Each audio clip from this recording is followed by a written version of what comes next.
An unstable escaped convict terrorizes a woman who is alone with her 2 children. This is my review of No Good Deed.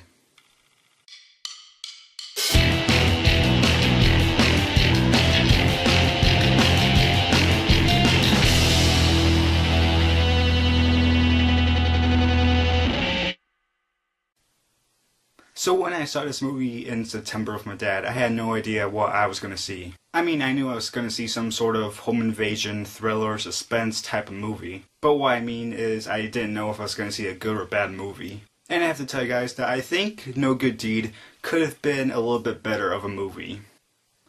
The good points. The performances by Idris Elba and Taraji P. Henson are definitely the best things coming out of this movie. You have Idris Elba, who's the antagonist of the movie, and he does a really good job of playing this creepy, psychotic type of person. And throughout the movie, I wasn't thinking, oh, like, that's Idris Elba. I was thinking, oh man, this is like this creepy type of person. As for Taraji P. Henson, she plays the main character of the movie. She plays as the mother. And with her character aside, I thought her acting was well done. Because for me, she did a good job of making me root for her. And I forgot to say this, but Idris Elba did a good job of making me hate his character. The only other good points I have to say about this movie are some of the directing, writing, and editing. Because I think all 3 aspects are at their best when they're combined together during the suspenseful scenes. Because during these suspenseful scenes you feel terrified for our main character, like you're still rooting for her, but you're terrified like she is. And you're hoping that Idris Elba's character doesn't get her. And speaking of the writing, I think the writing did a good job of making a small surprise that I sort of didn't see coming. And I'll talk about that small surprise later on in the spoiler section. The bad points. For me, the part of the movie that needed to be worked on the most was with the writing. Now, like I said before in the good points, I thought the writing was good at moments, but there are other moments where it's like, oh my god, that could have been really better. Because there are some things in the movie that were nonsensical, some things that didn't make sense. There were some bad character decisions by Taraji P. Henson's character.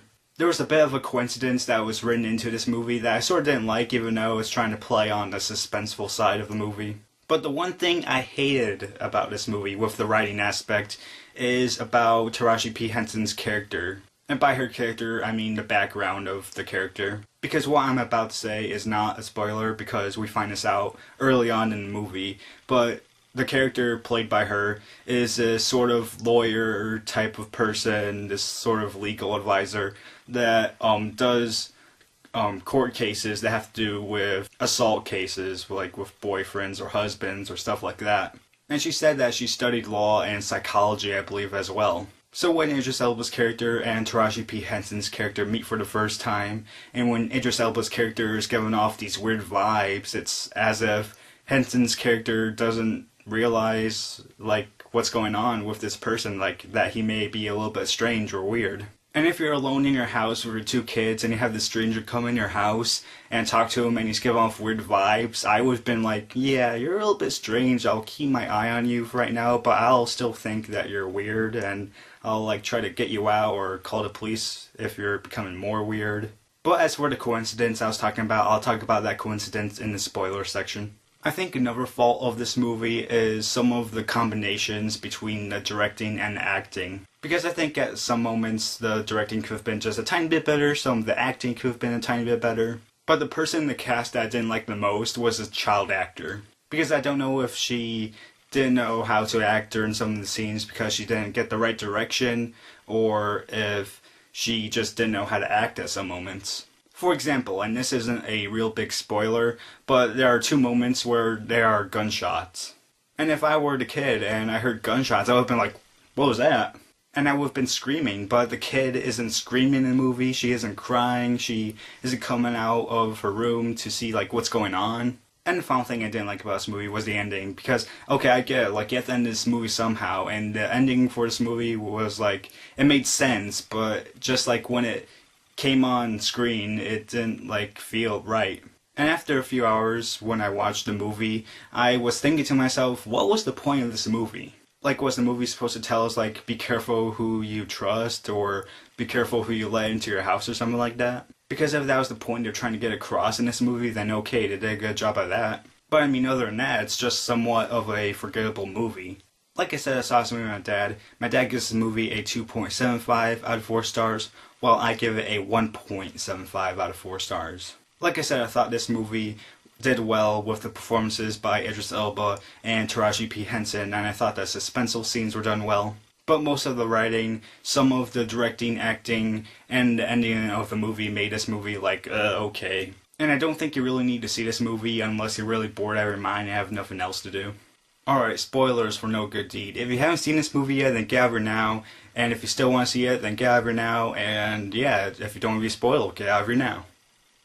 So the first spoiler I want to talk about is with the coincidence in the movie. Now when I saw the coincidence for the first time, I was thinking to myself, man, that's a big coincidence. But after the movie and when I got home and when I was thinking about that coincidence, I was thinking to myself, that wasn't really a big coincidence, but it was a small coincidence though. And that coincidence is with the friend of Taraji P. Henson's character, who so happens to be a realtor in the neighborhood. And we find this out when that character, Taraji P. Henson's character, and Idris Elba's character are like chatting together in the living room or something. And when Idris Elba's character is lying to the friend and is saying that he lives in the neighborhood, and when he says like what street he lives on, then the friend says, "Oh, I'm a realtor on that street. Where do you live?" I mean, I get that they were trying to build suspense in this movie with that part, but it just seemed just a little bit too coincidental. I mean, I think it would have been better if she said that she knew people from like that street or that part of the neighborhood. But when she says that she's a realtor on that street, it's a bit like, don't know about that. And the only other thing I want to spoil is the small surprise in the movie. And that small surprise is when we and Taraji P. Henson's character find out that her husband is cheating on her. And we find out that he's cheating with the ex-girlfriend of Idris Elba's character. And throughout the movie, Idris Elba's character had many moments to get rid of Taraji P. Henson's character and her 2 children so that he can run away and not get in any trouble.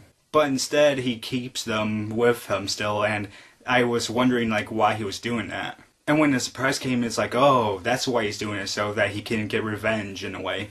But yeah, that was a small surprise that I didn't really see coming. So that was my review of No Good Deed. Hope you guys liked it. And other than that, guys, that's it.